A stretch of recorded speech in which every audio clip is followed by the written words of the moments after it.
बच्चों good morning. प्यारे बच्चों गुड मॉर्निंग। आज हम इकोनॉमिक्स में चैप्टर 2 के अंतर्गत संसाधन के रूप में लोग के बारे में पढ़ेंगे। तो संसाधन क्या है, सबसे पहले हमें ये जानना होगा कि संसाधन है क्या।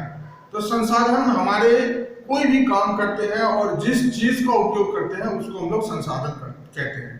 जैसे विद्यालय में तुम लोग आते हो और विद्यालय में पढ़ने के लिए बेंच पर बैठते हो, तो बेंच क्या हुआ तुम्हारे लिए? संसाधन हुआ। किस चीज का? बैठने का। तो इस तरह से संसाधन का ये डिफिनेशन है। अब हम ये जान लें कि मनुष्य यानी कि हम लोग भी एक तरह का संसाधन है।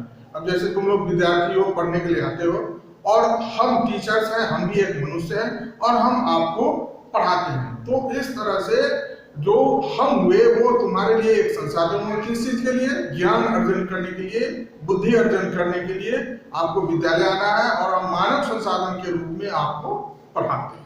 तो ये हुआ हमारा संसाधन। अब उसके लिए सबसे पहले मानव संसाधन का हम लोग डिफिनीशन थोड़ा सा जान ले कि मानव संसाधन है क्या। तो मानव संसाधन अन्य संसाधनों से उत्तम है।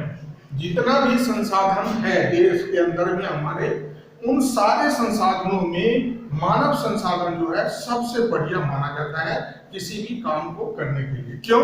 क्योंकि ये भूमि, पूंजी और इस तरह से ये जितने भी संसाधन हैं, इन सबका अपना उपयोग जो है नहीं कर सकते। जो जैसे ये भूमि है, पूंजी है, ये भी एक तरह का संसाधन है, लेकिन वो अपने आप उपयोग नहीं कर सकता कोई।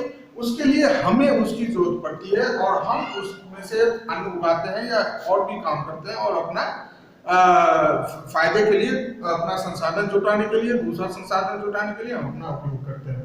तो ये जो है सबसे उत्तम कहा गया है। यह उत्पादन का एक सजीव, जो मानव संसाधन है वो उत्पादन का, किसी भी चीज को उगाने के लिए एक सजीव माना गया है हमें, क्योंकि हम सजीव है, सांस लेते हैं। सजीव निर्जीव के बारे में आप लोग पढ़े हुए हो कि हम सजीव हैं, हम सांस लेते हैं, हम खाते हैं, पीते हैं, बढ़ते हैं, तो इसलिए हमें सजीव कहा गया है। क्रियाशील, उसके बाद क्रियाशील, हम एक जगह से दूसरी जगह जा भी सकते हैं, क्रियाशील रहते हैं, हमेशा एक्टिव रहते हैं। और संवेदनशील, यानी संवेदनशील का क्या मतलब है कि सर्दी में हमें सर्दी लगती है, गर्मी में हमें गर्मी लगती है, बरसात में हमें महसूस होता है। तो इस तरह से जो हम मानव संसाधन है वो क्या क्या है? सजीव है। क्या है? सजीव है। उसके बाद क्रियाशील है और संवेदनशील है, हमें हर चीज को महसूस करना होता है। तो इस तरह से ये मानव संसाधन के बारे में हम थोड़ा जान लिए। अब आता है मानव पूंजी। मानव पूंजी कौशल और उसमें निहित उत्पादन। अब कौशल क्या होता है? कौशल किसी भी इंसान को किसी अतिरिक्त ज्ञान का अर्जन करना कौशल कहलाता है। जैसे सुनार हुआ, उसको कुम्हार हुआ, वो भी बनाने का उसको सबसे अतिरिक्त कौशल उसको उपयोग करने के लिए किसी भी चीज को उसको वो दिलाया गया है। तो इस तरह से ये कौशल और उसमें निहित उत्पादन के लिए ज्ञान का स्टॉक माना गया है। उतना उसके अंदर ज्ञान होता है, बुद्धि होता है कि वो कुम्हार मिट्टी से घड़ा बना देता है, सुनार सोने से अनेक तरह का पहनने के लिए आभूषण तैयार करता है। तो इसलिए इसको मानव पूंजी में ये बताया गया। अब है मानव पूंजी निर्माण। मानव पूंजी निर्माण कैसे होता है? तो मानव संसाधनों का अधिक शिक्षा तथा स्वास्थ्य द्वारा विकसित किया जाता है। हम मानव पूंजी का निर्माण, अब मान लो हम मानव है, संसाधन है एक तरह का, तो हमें किसी भी चीज का अधिक ज्ञान कैसे होगा? तो वो होगा शिक्षा से और स्वास्थ्य, यानी स्वास्थ्य हमारा बढ़िया होना चाहिए तभी हम कोई काम कर सकते हैं। तो इस तरह से उसको विकसित किया जाता है, बनाया जाता है। अब आता है शिक्षा का महत्व। अब मानव पूंजी हम है तो हमारे लिए शिक्षा का क्या महत्व है? तो शिक्षा का बेटे महत्व जो है वो बहुत है। अगर हम अशिक्षित हैं, जैसे हम मवेशी यानी कि जानवर पालते हैं, तो हमें ये पता होना चाहिए कि कौन सा घास हम खिलाएंगे और तो हमारी गाय दूध देगी, भैंस दूध देगी, और कौन सा घास खिलाएंगे तो उसका दूध जल जाएगा। वो भी चीज का ज्ञान हमें कहां से आएगा? शिक्षा से आएगा।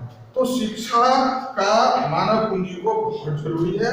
श्रम की गुणवत्ता, अब श्रम की गुणवत्ता यानी कि कोई भी काम करने के लिए हमारा गुण बढ़ाती है शिक्षा, और उसके